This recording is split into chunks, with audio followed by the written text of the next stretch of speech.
ukanda kuri KNF Toka Sport Club TV n'umungwanyi ukanda kuri KNF Toka Sport Club TV mwiko kukora like share na subscribe. Tufite breaking news, kipe Ampere Football Club yasinyishije umunya-Cote d'Ivoire William Togi amasezerano y'imyaka 2. N'amakuru twafitiye yari umungwanyi ukanda kuri KNF Toka Sport Club TV mwiko kukora like share na subscribe. Dusubire ku munsi wacu tubageze mu makuru ya sport. Ciao.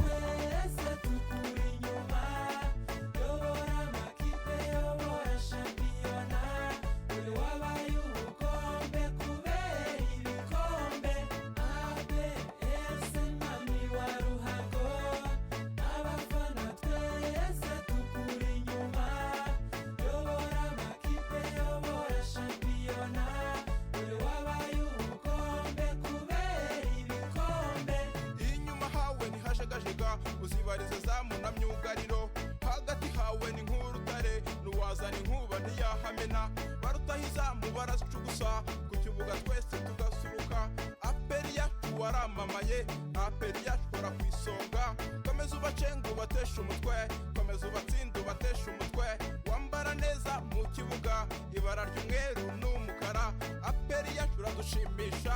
aperi yacu turagukunda aperi yacu turagukunda aperi yacu turagukunda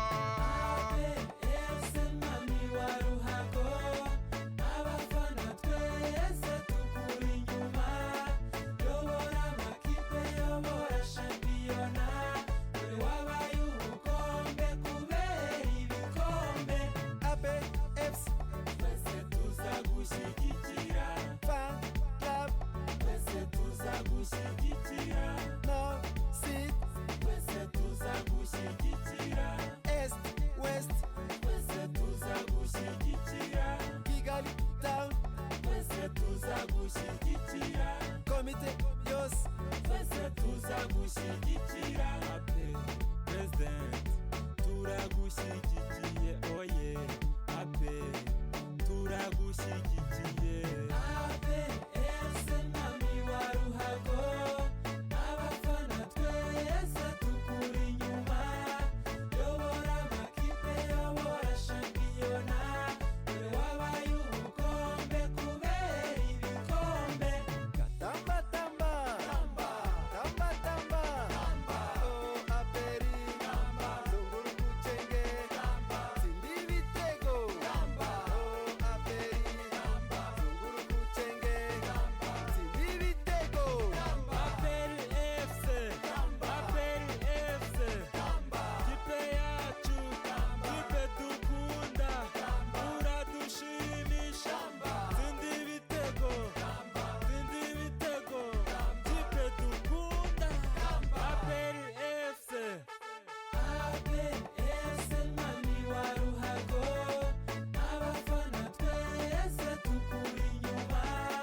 yobora amakipe yobora shampiyona dore wabaye ubukombe kubera ibikombe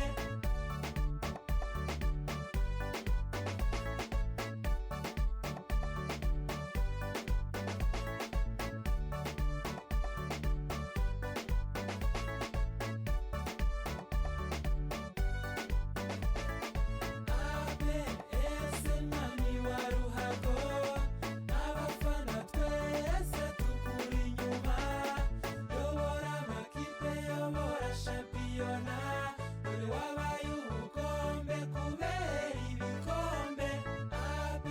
ese mami wa ruhago